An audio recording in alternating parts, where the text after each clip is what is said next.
Hello and welcome. স্বামী স্বরূপিয়ানন্দ মহারাজ, যিনি এই মুহূর্তে নিউ ইয়র্কের Vedanta society ministry of in charge, যার স্পিচ শোনার জন্য আমরা অধীর আগ্রহে সবাই অপেক্ষা করতে থাকি। তিনি তার একটা বক্তৃতায় বলেছিলেন কনসেন্ট্রেশন নিয়ে। কি বলেছেন তিনি বলেছেন যে আমরা যদি ডিসাইড করি যে আজকে এই কাজটা করবো, কিন্তু সেই কাজটা করার আগে আমরা কি করছি, আমরা মোবাইল থেকে তুলে দেখে নিচ্ছি হোয়াটসঅ্যাপে কি এলো, ফেসবুকে কি চলছে, কতগুলো লাইক আমি পেলাম, কতগুলো ভিউজ হলো, এবং পাশের ঘরে কি চলছে, বন্ধুরা কি বলছে। এইরকম করতে করতে আলটিমেটলি যখন আমরা যে কাজটা ডিসাইড করেছিলাম করবো, সেটার যখন সময় আসে তখন অলরেডি আমার কনসেন্ট্রেশনটা এতটাই ব্রেক হয়ে গেছে সেটা আমরা করতে পারি না। স্বামী বিবেকানন্দ কি বলছেন? তিনি বলছেন remember it's a same mind. অর্থাৎ একটা মাইন্ডে যদি আমরা অনেক কিছু চাপাতে থাকি তাহলে অবভিয়াসলি সেই মাইন্ডটা আমার কথা আর শোনে না। আজকে এই কনসেন্ট্রেশন নিয়ে কথা বলবো একজন সায়েন্টিস্টের সঙ্গে। একদমই ঠিক, যে সায়েন্টিস্ট অনেকদিন ধরে বিদেশে রিসার্চ করেছেন, বিদেশেই তার পড়াশোনা, সম্প্রতি তিনি দেশে ফিরেছেন, দেশে অর্থাৎ কলকাতায়। তিনি অলরেডি ফেরার সঙ্গে সঙ্গে অনেক আলোড়ন তৈরি করেছে এবং তাকে নিয়ে অনেক আর্টিকেল লেখালেখি শুরু হয়েছে। তিনি আমার বিশেষ বন্ধুও বটে। আমরা আজকে তার সঙ্গে পডকাস্টে পরিচয় করে নিই শুভাদ্রি ভট্টাচার্যের সঙ্গে।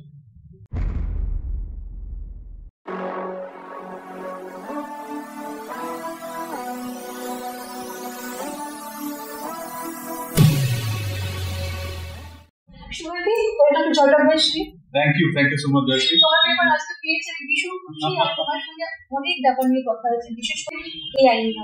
একদম আর কনসেন্ট্রেশন নিয়ে কথা বলবো, তখন আজকে তুমি অবশ্যই।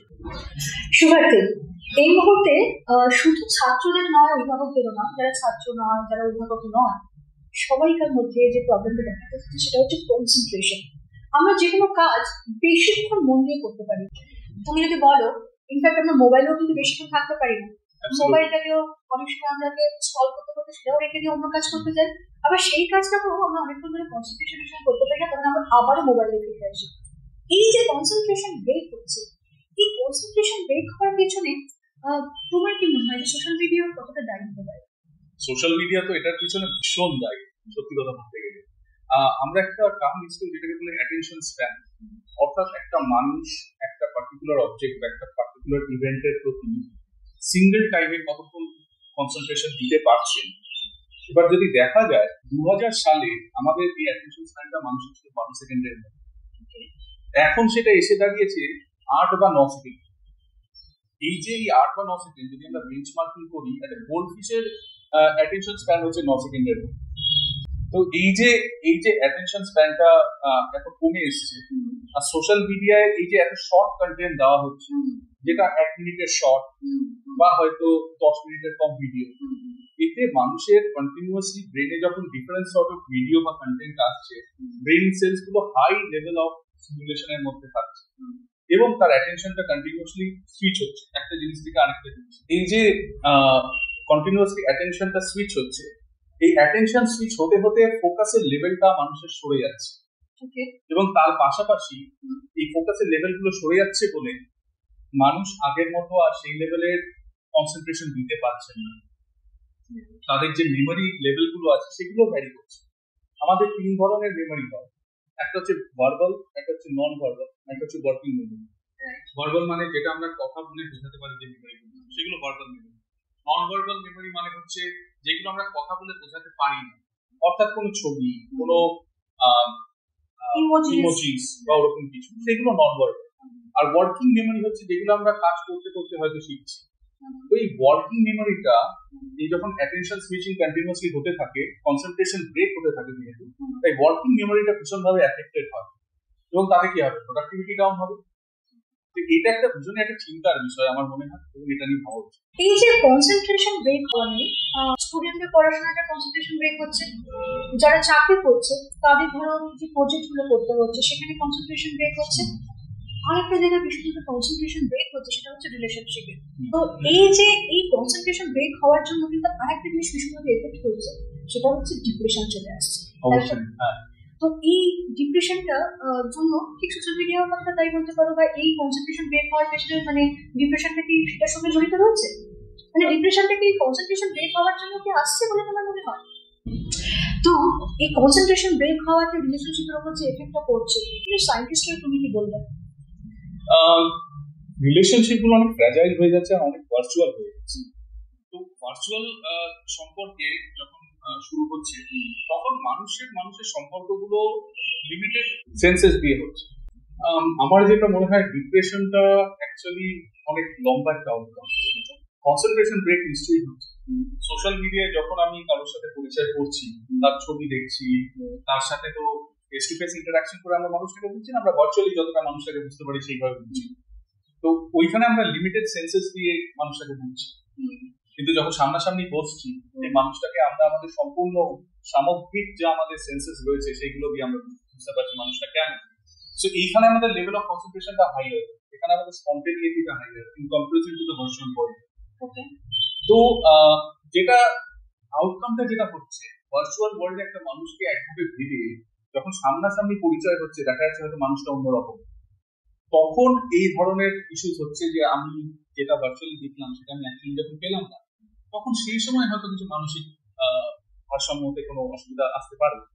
কিন্তু সেটা যে ডিপ্রেশন বা অ্যাংজাইটি সেটা এখনই বলা যায় না। কিন্তু যখন আমরা এত বেশি ভলিউম অফ কন্টেন্ট এখন অনলাইন দেখছি, যেখানে কন্টিনিউয়াসলি কন্টেন্ট গুলো সুইচ করছে, তার একটা অ্যাটেনশন সুইচিং হচ্ছে, তো তখন কি হচ্ছে, নেটে দেখা গেছে, আমেরিকার রিসার্চ স্টাডিতে দেখা গেছে যে সেই সময় মানুষের স্ট্রেস বা অ্যাংজাইটি লেভেল বেড়ে যায় যখন কন্টিনিউয়াসলি আমরা খুব ফ্রিকুয়েন্টলি আমরা কন্টেন্ট চেঞ্জ করতে থাকি। অ্যাটেনশন সুইচিং যেটা বলে, অ্যাটেনশন সুইচিং হলে স্ট্রেস বা অ্যাংজাইটি বাড়তে থাকে।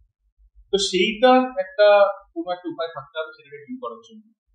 আচ্ছা, তাহলে একজন এআই সায়েন্টিস্ট হিসেবে তোমার কাছে একটা প্রশ্ন, যেটা এই মুহূর্তে পুরো বিশ্বে এআই নিয়ে ভীষণভাবে মেতে রয়েছে, আর যেটা আমাদের মধ্যে একটা গুঞ্জন রয়েছে, সেটা হচ্ছে যে এআই আসার ফলে অনেক মানুষ জবলেস হতে চলেছে। তুমি এখানে কি বলবে, মানে এআই মানুষকে সত্যি জবলেস করতে চলেছে? আমার মনে হয় এআই একটা বড় একটা মার্কেট খুলে দিচ্ছে, ওখানে জবলেস ঠিক হচ্ছে না, ব্যাপারটা হচ্ছে স্কিলড ওয়ার্কার লাগবে আরো বেশি। অর্থাৎ আনরিকগনাইজ সেক্টর যেটা আছে, অর্থাৎ যারা চাষ করছেন বা আমাদের ডেইলি যারা ওয়েজ আর্নার্স আছেন, তাদের ক্ষেত্রে এআই এর চাকরি পাওয়াটা যতটা ইম্পর্টেন্ট হবে, তার থেকে যারা ওই লাইনে টেকনিক্যাল এডুকেশন নিয়েছেন তাদের ক্ষেত্রে জব অপরচুনিটিগুলো অনেক ওয়াইড আর বেশি হয়ে যাবে। সো এআই স্কিলড ওয়ার্কিং পপুলেশনকে হিউজলি অ্যাট্রাক্ট করতে পারবে বলে এটা বিশ্বাস করছি। কিন্তু এআই এর অ্যাপ্লিকেশন গুলো মানুষের কিন্তু ভবিষ্যতে অনেক কাজে লাগবে। অর্থাৎ আনরিকগনাইজ সেক্টর যেটা রয়েছে, অর্থাৎ আমাদের কাজের লোক হোক বা চাষি হোক, তারাও আর্টিফিশিয়াল ইন্টেলিজেন্সকে ইউজ করে এগ্রিকালচারে ইউজ করতে পারবেন, বা বাড়িতে সেন্সর মনিটরিং যদি কোনোভাবে করতে চান সেটাও ভবিষ্যতে হয়তো করতে পারবেন। আর তুমি বলছো গ্রাউন্ড লেভেল স্টাফ যারা আছে তাদের ক্ষেত্রে কিন্তু ভবিষ্যতে কাজে লাগবে, এআই কাজে লাগবে। কিন্তু এআই এর চাকরি যদি আমরা বলি, আপাতত এআই ডিজাইনিং এর যে চাকরিগুলো রয়েছে সেগুলো ভীষণ স্কিলড ওয়ার্ক। তো স্কিলড ওয়ার্কে আমরা আনরিকগনাইজ সেক্টর এক্সপেক্ট করতে পারি না। তো সেইখানে এআই এর হয়তো ওইখানে জবটা কার্টেল হবে, কিন্তু অন্য জায়গায় যে এডুকেটেড পপুলেশন যারা রয়েছে তাদের জন্য জব অপরচুনিটি অনেক ওয়াইড হয়ে যাবে, অনেক বেশি যাবে। আচ্ছা, এই এআই কে নিয়ে যেভাবে বিশ্ব মেতে রয়েছে তার সঙ্গে অনেক কিছু প্রশ্ন উঠে আসে, যেমন এআই বেস এমন কিছু অ্যাপ যেগুলো অনেক সময় মানুষের ক্ষতিকারক হচ্ছে। অবশ্যই, এবং অবশ্যই এআই এর নিশ্চয়ই কিছু ভালো দিকও আছে। তো তুমি আমাকে বলো যে এআই এর ভালো দিক আর খারাপ দিক, এই দুটো আমরা কি করে আইডেন্টিফাই করবো, বা এই দুটো জিনিস আমরা লাইফে কি করে অ্যাপ্লাই করতে চাই? শিওর। তো এআই এর ক্ষেত্রে এআই এর ভালো দিকগুলো যদি আমরা বলতে চাই, তাহলে এই যে রিপিটেটিভ ওয়ার্ক যেগুলো আমরা করি সেইগুলোর ক্ষেত্রে এআই আমাদের অনেক হেল্প করতে পারে। বা ডেটাবেস যেখানে ম্যানেজ করতে হবে, বড় ডেটা সেট রয়েছে, সেখানে ডেটা অ্যানালিসিসের ক্ষেত্রে আমরা এআই ছাড়া ভাবতেই পারি না এখন এই যুগে। এছাড়া এআই এর এখন হেলথ কেয়ারে বেশ কিছু সার্জিক্যাল ওয়ার্কে, স্পেশালি রোবট অ্যাসিস্টেড যে সার্জিক্যাল ওয়ার্কগুলো রয়েছে, সেখানে কিন্তু আর্টিফিশিয়াল ইন্টেলিজেন্স আমাদের ভীষণভাবে হেল্প করে। ঠিক আছে, তো এইগুলো এআই এর পজিটিভ। রিপিটেটিভ ওয়ার্ক যেগুলো আছে, যেগুলো হিউম্যান রিস্ক গুলো কোনোভাবে আমরা প্রেডিক্ট করতে পারি যে কতটা কি হতে পারে, যেমন ধরা যাক একটা ট্রাফিক অ্যাক্সিডেন্ট হওয়ার পসিবিলিটি কতটা একটা গাড়ি ড্রাইভ করার সময় একটা লেনে, সেইটা আমরা এআই দিয়ে প্রেডিক্ট করতে পারছি উইদাউট হিউম্যান ইন্টারফারেন্স। মানুষকে না ব্যবহার করে আমরা কোনো পরীক্ষা করতে পারছি। তো এইগুলো এআই দিয়ে সম্ভব, কিন্তু এআই এর নেগেটিভ দিকও রয়েছে, যা ভালো আছে তার খারাপও আছে। অনেকটা শাকের কড়াতের মতো, কিভাবে আমরা ব্যবহার করবো সেটার উপর সবকিছু ডিপেন্ড করে। তো বাজে দিকটা হচ্ছে যে এখন যেটা দেখা গেল রিসেন্টলি, যে একজন আমেরিকার একজন প্রেসিডেন্ট তার মুখের আদল কপি করে রীতিমতো একটা ভিডিও ক্রিয়েট করে নিয়েছে। তো সেই ভিডিওটা দেখে মনে হচ্ছে যেন সেই ব্যক্তি ওই কথাটা পুরো সম্পূর্ণ বলছে। তো এই যে মানুষকে কপি করে নেওয়া যায়, তার আইডেন্টিটি কপি করে নেওয়া যায়, তার আইডেন্টিটি চুরি করা যায়, যেটাকে আমরা আইডেন্টিটি থেফট বলি, এই যে এগুলো সম্ভব, এগুলো কিন্তু এআই এর জন্য সম্ভব। তো যার ভালো আছে তার খারাপও আছে, তাই সেই কারণে রেগুলেশনটা খুব ইম্পর্টেন্ট। তো অলরেডি ইউরোপিয়ান ইউনিয়ন ইউতে পৃথিবীর বিশ্বের প্রথম এআই এর উপরে একটা আসলো, আর্টিফিশিয়াল ইন্টেলিজেন্স একটা, তাতে কোন টেকনোলজি, এআই বেস টেকনোলজি কোন লেভেল অফ রিস্ক হতে পারে সেটার উপর বেস করে পুরো লটা ওরা বানিয়েছে। এই লটায় যে যে ক্যাটাগরি অফ টেকনোলজি গুলো বায়োমেট্রিক আইডেন্টিফিকেশন থাকতে পারে বা আইডেন্টিটি থ্রেট হতে পারে, সেগুলোকে হাইয়ার রিস্ক ব্যান্ডে রাখা হয়েছে এবং সেগুলোকে দেখানো হয়েছে যে কিভাবে ওই রিস্কগুলোকে মিটিগেট করা যায় বা চেক করতে হবে যে রিস্কগুলো কোন লেভেলে আছে। তো এই লজ এন্ড রেগুলেশনসটা আসতে হবে, প্রত্যেকটা দেশের ধীরে ধীরে এটা পারকুলেট হচ্ছে। তো ইন্ডিয়াতেও ডাউন দ্য লাইন হবে। এবং তার সাথে যেটা আরো ইম্পর্টেন্ট যেটা হতে হবে, যে টেকনোলজিটা যারা মানে তৈরি করছে তারা যেন টেকনোলজিটা যারা তৈরি করছে তারা যেন মানুষকে ইনভলভ করে টেকনোলজিটা ডেভেলপ করার জন্য। অর্থাৎ আমরা সামাজিক স্তরে যখন আমরা ছোটবেলা থেকে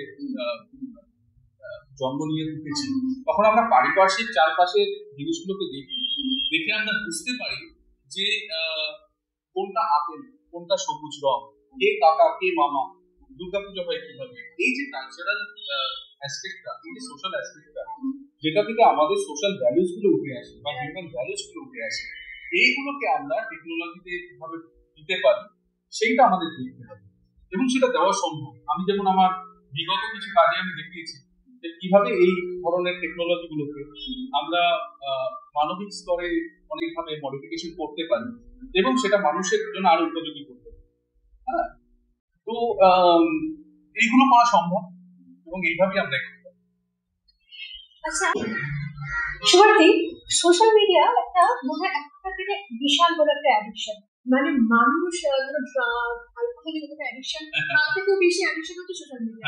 কারণ সোশ্যাল মিডিয়াতে সবাই করে, অবশ্যই বাচ্চা থেকে, মানে 7 বছরের বাচ্চা থেকে শুরু করে 70 বছরের মানুষের কাছে সবার কাছে সোশ্যাল মিডিয়া।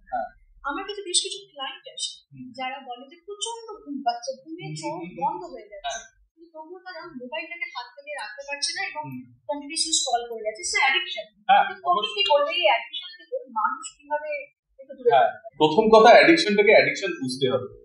অ্যাডিকশনটাকে মানুষ অ্যাডিকশন হিসেবে আইডেন্টিফাই করতে পারে, তো সেটা হলো একটা ব্যাপার। এবার এটার বেশ কিছু উপায় আছে। প্রথমটা হচ্ছে যে আমরা একটা বলি ডিলে গ্র্যাটিফিকেশন, অর্থাৎ যে আমি যদি 15-20 মিনিট বাদে বাদে দেখি যে আমি সোশ্যাল মিডিয়া ইউজ করি, তাহলে আমি একটা জিনিস করতে পারি, আমাদের ব্রেনে একটা রিওয়ার্ড সিস্টেম আছে, সেটাকে আমরা ইউটিলাইজ করতে পারি। অর্থাৎ আমরা এরকম বলতে পারি যে আমি 3 ঘন্টা সোশ্যাল মিডিয়া ইউজ করবো, এবং সেটা যদি আমি না ইউজ করতে পারি নিজেকে চ্যালেঞ্জ দিয়ে, তাহলে তারপরে ওটা সাকসেসফুল হলে আমি একটা চকলেট বা সুইগি থেকে একটা কিছু অর্ডার করবো। তুমি বলছো নিজেকে ট্রেন করতে হবে, একটা সেলফ রেগুলেশনে আসতে হবে। অনেক সময় আমরা সেলফ রেগুলেশনে থাকি না, তো আমরা কোনো সাইকোথেরাপিস্ট বা মনোবিদের কাছে কনসালটেশন নিতে পারি যে কি আমাদের সেলফ রেগুলেশনের স্কিল কতটা আছে এবং সেইভাবে সেলফ রেগুলেশনটাকে কিভাবে আমরা ইমপ্রুভ করতে পারি। তো এইগুলো সম্ভব সোশ্যাল মিডিয়ার টার্গেট করার জন্য। এছাড়া পোমোডোরো টেকনিক যেটা আছে, যেটা ইটালিতে প্রথম শুরু হয়, টমেটোর কনসেপ্ট আছে, পোমোডোরো কনসেপ্ট। তো প্রত্যেক 25 মিনিটে একবার করে আমরা 4-5 মিনিটের ব্রেক নেব, তারপর ওটা যখন 4 বার হয়ে যাবে তখন আমরা 20-25 মিনিটে একটা গ্যাপ নেব। এইটাও যাদের সেলফ রেগুলেশন খুব কম তারা এটা ট্রাই করতে পারে। পোমোডোরো টেকনিক, ডিলে গ্র্যাটিফিকেশন বললাম। আরেকটা হচ্ছে ফ্লোটা হচ্ছে আমরা যদি পেন্টিং করতে ভালোবাসি বা আমাদের কোনো হবি থাকে, আমরা দেখতে পাবো যে ওটা যখন আমরা করছি তখন আমরা ওটা এতটাই ইনভলভ যে মাঝখানে যদি কোনো ব্রেকও আসে আমরা ফিরে এসে কিন্তু সেই পয়েন্টটা থেকে ক্যাচ করে দিতে পারছি। It's like a meditation. তো ফ্লো এর মধ্যে যদি আমরা থাকি তাহলে অ্যাটেনশন স্প্যানটা নষ্ট হবে না, ওটা ফ্লো এর মধ্যে এসে যাবে। তো এছাড়া আরেকটা হচ্ছে যেটা তুমি বললে মেডিটেশন, যোগ নিদ্রা মেডিটেশন, এইগুলো খুব হেল্প করে, কনসেন্ট্রেশনটা বাড়ায় এবং ডিপ স্লিপ সাইকেল গুলোকে ইমপ্রুভ করে। Last but not the least, ঘুমানোর 1.5 ঘন্টা আগে প্লিজ মোবাইল ফোন থেকে একটু ব্রেক করবেন, দেখবেন অনেক বেনিফিট পাচ্ছেন। একটু চেষ্টা, একটু কঠিন হবে, কিন্তু একটু ট্রাই করতে হবে। আমার মানে এখানেই সবাই উল্টো কাজটা করে, যখনই আমাদের ঘুম আসে না তখনই আমরা মোবাইলটাকে কাছে নিয়ে স্ক্রল করতে শুরু করি, কিন্তু অ্যাকচুয়ালি মোবাইল ফোনটাকে দূরে রাখতে হবে, তবে কিন্তু ঘুমটা আসবে। ঘুম না আসার একটা অনেক বড় রিজন হচ্ছে এই সোশ্যাল মিডিয়া বা মোবাইল। অফকোর্স সবসময় মনে হয় যে ফিয়ার অফ মিসিং আউট, কি মিস করে গেলাম, সকালে উঠে একটু দেখি আমার পিয়ার প্রেশার যেটাকে বলা হয়, একটা লাইক করলো, একটা ভিউজ হলো, এই যে একটা পিয়ার প্রেশারের মধ্যে মানুষ চলে যাচ্ছে, এটা কিন্তু মারাত্মক জিনিস। এবং এই পিয়ার প্রেশারে না রেখে নিজেকে শান্তিতে থাকুন, নিজে যা করছেন করুন, খুশিতে থাকুন, সেটা খুব জরুরি। এবং যদি কেউ সোশ্যাল মিডিয়াতে নিজের পোস্ট দিতে চান তাহলে কয়েকটা জিনিস করতে পারেন। বুধবার যদি আমরা বিকালের দিকে কোনো কন্টেন্ট দিই তাহলে দেখা গেছে, এটা রিসার্চ বলছে যে ফ্যামিলি বা পরিজনের কাছে জিনিসটা অনেক ভালোভাবে ছড়ায়। শনিবার বিকেলে যদি আপনি কোনো কন্টেন্ট দেন তাহলে প্রফেশনাল সার্কেলে খুব ইজিলি ম্যাটেরিয়ালটা ছড়ায়, এবং আপনার কন্টেন্টে যদি ভিডিও বা ছবি থাকে তাহলে ইটস ইজিয়ার একটা মানুষের পক্ষে ওটাকে ধরে নেওয়া বা গ্রাস্প করা। তো মোটামুটি দেখা যাচ্ছে রিসার্চ বলছে যে নাম্বার অফ ভিউজ 17 থেকে 18% বেশি হবে যদি আপনি ছবি বা ভিডিও দেন কন্টেন্ট। আচ্ছা, ছবি আর ভিডিও না মানে তুমি বলছো লেখা না দিয়ে ছবি বা ভিডিও দেওয়া, লেখার সাথে ছবি বা ভিডিও দেওয়া যাবে। আচ্ছা, ওকে। তো তাতে রিচটা বেশি হয়, কেননা একটা ছবির সাথে লোকে খুব তাড়াতাড়ি নিজেকে কানেক্ট করতে পারে। হ্যাঁ, এবং আমরা যদি অ্যানথ্রোপোলজির দিক থেকে দেখি তাহলে মানুষের কাছে ভাষার আগেও ছবি এসেছে। হাইরোগ্রাফিক্স বা পেট্রোগ্রাফিক যেগুলো আছে, কেভে যদি দেখা যায়,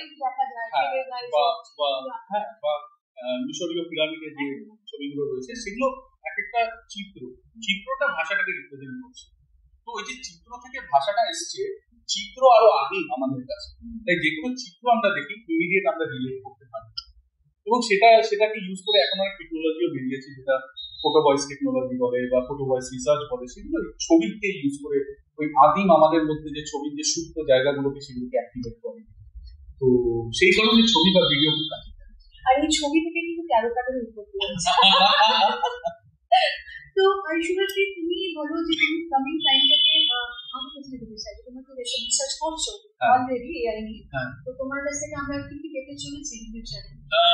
রিসেন্টলি আমরা ডিমেনশিয়া আর অ্যালজাইমারের জন্য নতুন একটা গেম বেসড ভার্চুয়াল সিমুলেশন করেছি, যেখানে মানুষ তার পুরোনো দিনে যে কি হয় ডিমেনশিয়া বা অ্যালজাইমারের ক্ষেত্রে আমাদের দৈনন্দিন দিনে যে কাজগুলো, যেমন রান্না করা, বাথরুমে স্নান করা, এইগুলো মাঝে মাঝে অসুবিধা হয়, ভুলে যেতে পারে মানুষ।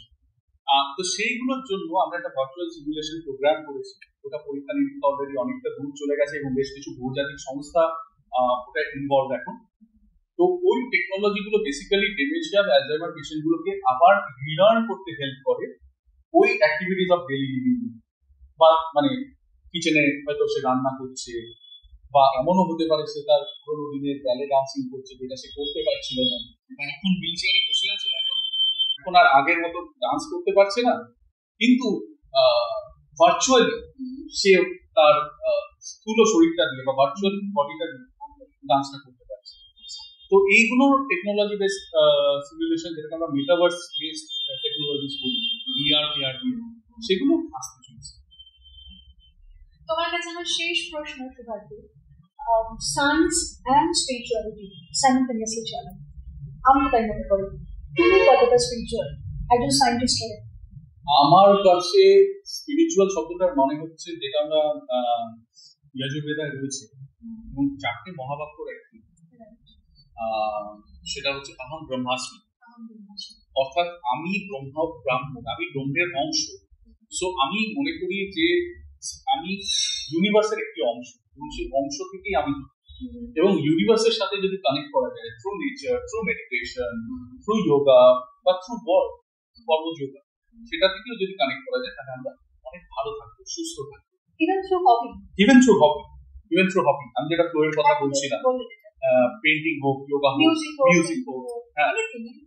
এবং এই দেখা গেছে যে মিউজিক বা ব্যালে ডান্সিং এইগুলো আমাদের মেমোরিতে এত ডিপলি চলে যায় যে বয়সকালীন সময় যদি ডিমেনশিয়া আলজাইমার হয়, তাদেরকে যদি সেই পরিমাণে সেই পুরোনো গানগুলো শোনানো যায় বা ব্যালে ডান্সিং করানো যায়, তাহলে সে কিন্তু ভালো থাকছেন ওনারা, এবং তার সাথে অনেক মেমোরি ইনভলভ হচ্ছে।